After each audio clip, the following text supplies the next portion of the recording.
sunt gazda dumneavoastră, psiholog Elena Harbor, iar astăzi vorbim despre transmisia transgenerațională. Există această percepție că își plătesc păcatele părinții prin intermediul copiilor. Este oarecum ca un blestem sau ca o avertizare. Să nu uităm să fim buni. Dincolo de toată partea aceasta oarecum superstițioasă, aș putea să spun, avem în vedere un fapt real care a fost studiat științific. Este vorba despre transmisia genetică de la mamă la copil, de la părinți la copil, bunici, părinți, copil. Transmisia genetică se împarte pe multe generații. Are caracteristici diferențiate și este cât se poate de reală. Astfel se transmit și bolile somatice și bolile psihice, la fel cum se transmit miturile de familie, caracteristicile de neam și așa mai departe. La fel cum copilul preia anumite trăsături fizice, în mod special la față, că știți, când se naște un copil, toată lumea spune cu cine seamănă, cu mama sau cu tata. Mai crește copilul și mai schimbă un pic trăsăturile feței, cu cine seamănă mai mult, cu mama sau cu tata. La fel se întâmplă și cu caracterul sau cu personalitatea. Cu cine semeni? Faci ca taică-tu sau te comporți ca maică-ta sau ai ambiția mamei tale sau ai calmitatea tatălui tău sau ai agresivitatea tatălui tău.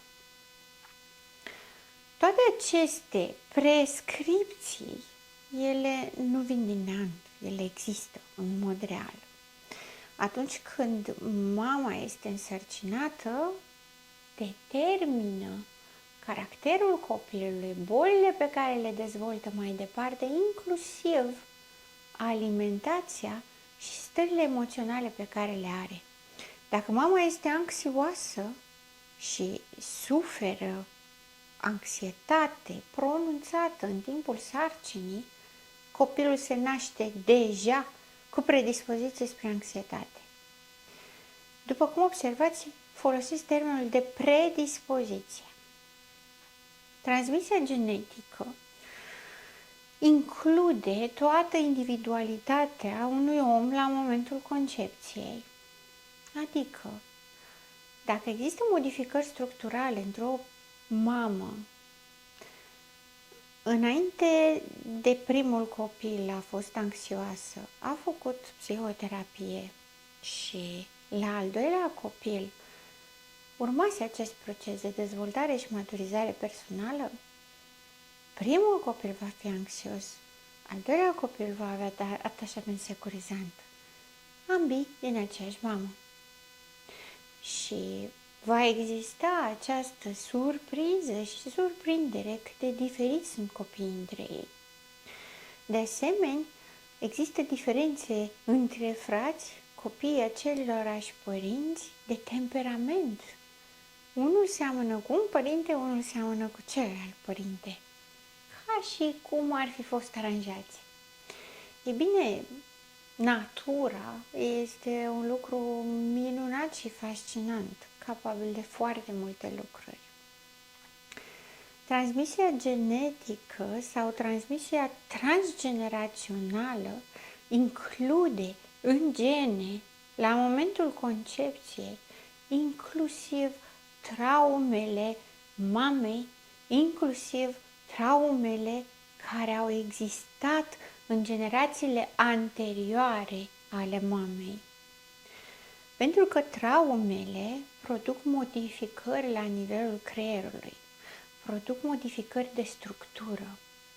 O persoană care se naște cu un potențial agresiv și este crescută într-un mediu care susține agresivitatea, se modifică structural și devine o persoană agresivă realmente, în mod stabil.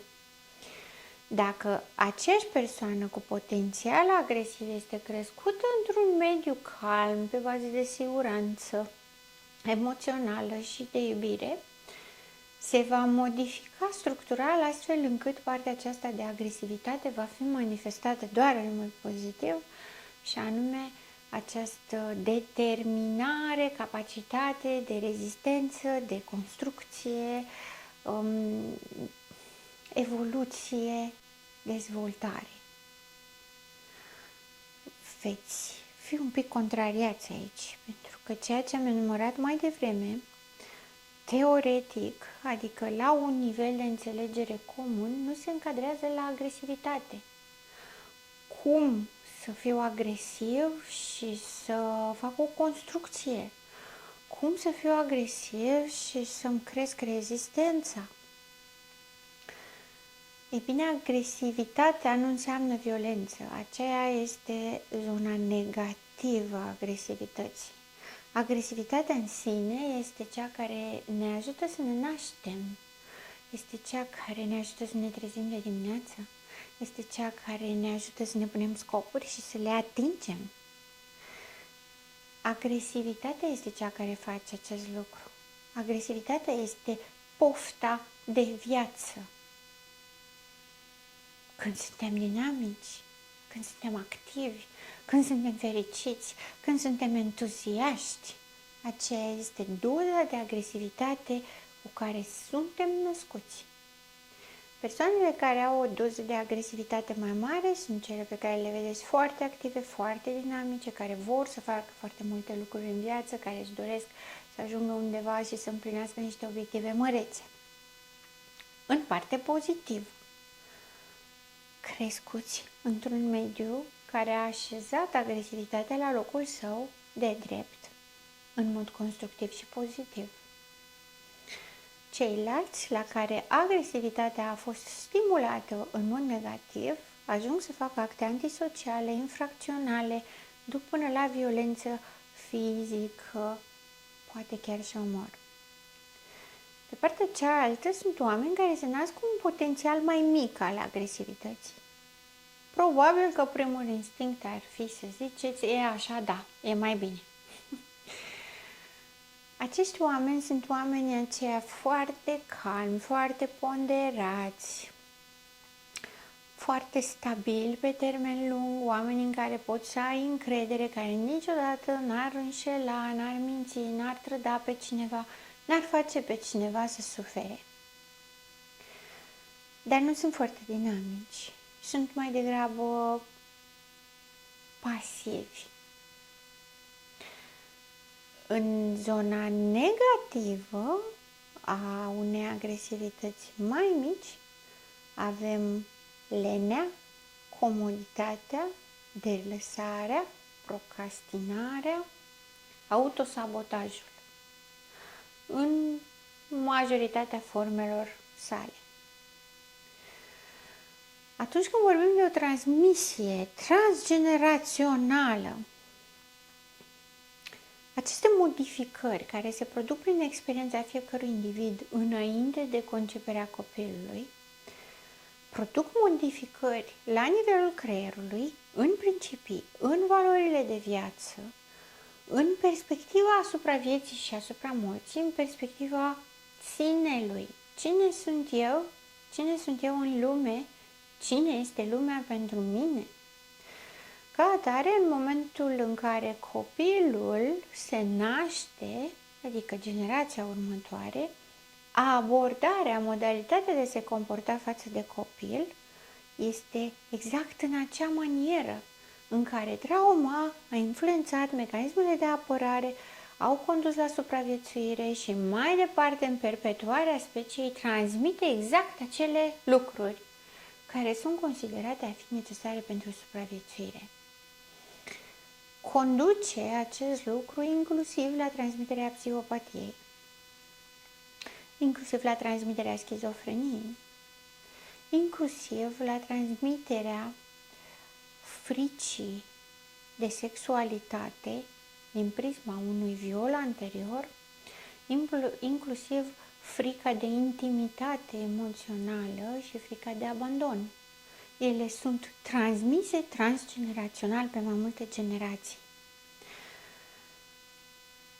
Cum spuneam, natura este fascinantă și extraordinară pentru că ca o regulă acestei transmisii transgeneraționale nu poți să ai o idee disfuncțională venită pe o traumă, pe un mecanism de apărare care să fie funcțional la toate generațiile. Da? Pentru că nu mai vorbim despre o experiență individuală, ci vorbim despre traume, suferințe, dureri profunde care generațiilor următoare nu le aparțin. Neaparținându-le, cei din generațiile următoare ajung să aibă simptomatologii ca și cum au trăit aceste vieți care nu sunt ale lor, ca să se manifeste disfuncționalitatea miturilor transgeneraționale. Dacă pe 3-5 generații provocările pe care le primesc din partea echilibrului natural nu conving indivizii din noile generații să schimbe aceste patternuri de mituri disfuncționale, încep și vin repercursiunile fricii și ale încăpățânării în linii mari. Respectiv apare boala fizică invalidantă, boala psihică, infertilitatea și anularea filonului transgenerațional din neamul respectiv. Ar putea fi văzut de foarte ușor ca niște pedepse. Pe de altă parte, în această evoluție transgenerațională nu se pune problema de pedeapsă, ci se pune problema de șansă la vindecare. Deși există oameni care spun, știu ce ar trebui să fac ca să mă vindec, știu ce ar trebui să fac ca să-mi fie mai bine, dar eu nu vreau să fac.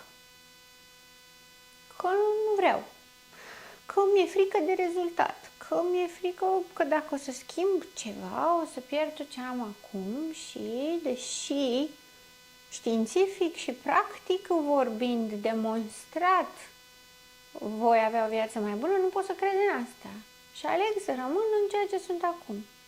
Și ca atare transmit mai departe același lucru. Dar transmit totodată incapacitatea de adaptare, alienarea și această rigiditate în schimbare care poate conduce la anularea filonului transgenerațional. Ce poate fi mai rău decât boala psihică, infertilitatea și să dispară neamul?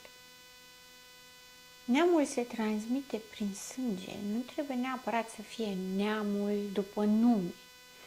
Prin sânge, descendenții, apartenența, pentru că există acest inconștient colectiv de care s-a vorbit în toată literatura de specialitate, care conține emoții, memorii emoționale ale evenimentelor traumatice de la începuturi.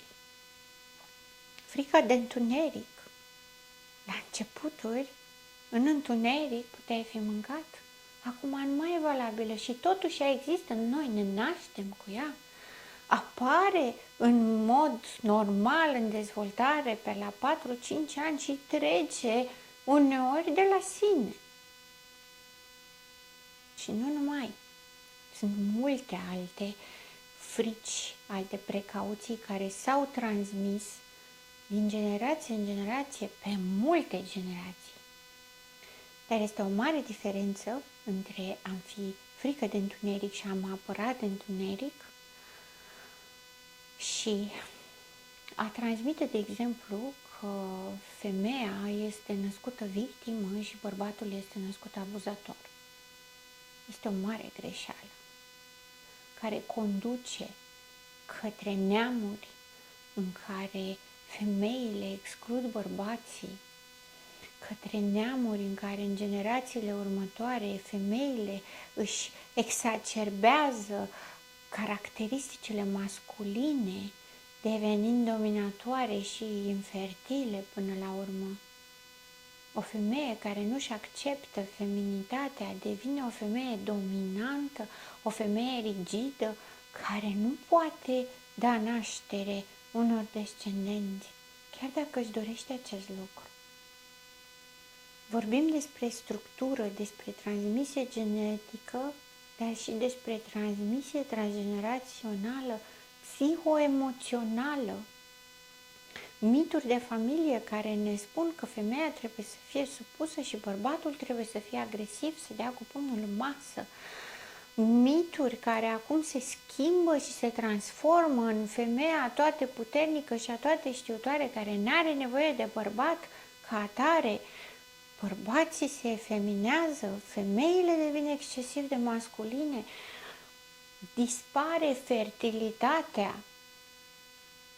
Toate aceste lucruri depind de noi și sunt reale. Ele sunt create de noi, nu sunt pedepse venite de la Dumnezeu. Fiecare dintre noi are responsabilitatea stării de bine a propriei persoane. Când noi nu suntem bine, le facem rău și celor din jur. Și anxietatea înseamnă că nu ne e bine. Înseamnă că în mintea și în sufletul nostru rulează idei disfuncționale, idei care ne rup de realitate, care nu ne lasă să trăim, să fim fericiți. Păi dacă transmitem asta mai departe descendenților noștri, să le fie frică, ei nu se vor mai apăra. În mod paradoxal, da, pentru că transmitem o credință, celălalt o primește, dar n-are obligația să creadă în ea. O primește ca un dat, iar toată viața sa se va lupta cu această inadecvare între ceea ce simte, are nevoie și ceea ce vine instinctual. Natura este minunată și în tot acest parcurs ne ajută. Ne dă provocări dure, dificile, ne dă evenimente mai mult sau mai puțin tragice și în permanență ne obligă la evoluție, ne provoacă la evoluție și dacă nu vrem să evoluăm, ne condamnăm singuri. Nu avem opțiunea de a nu ne schimba și de a nu evolua. Pentru că natura este în schimbare și ca atare, dacă nu ne schimbăm, nu evoluăm, nu ne adaptăm și nu putem supraviețui. Este o lege a firii și a naturii pe care nu le putem controla, nu ne putem opune lor. Dar putem trăi în armonie cu natura, cu noi și putem să lăsăm o moștenire genetică către sănătate și către fericire reală generațiilor ce vor urma. Sunt gazda dumneavoastră, psiholog Elena Harpur și până data viitoare, rămâneți în echilibru.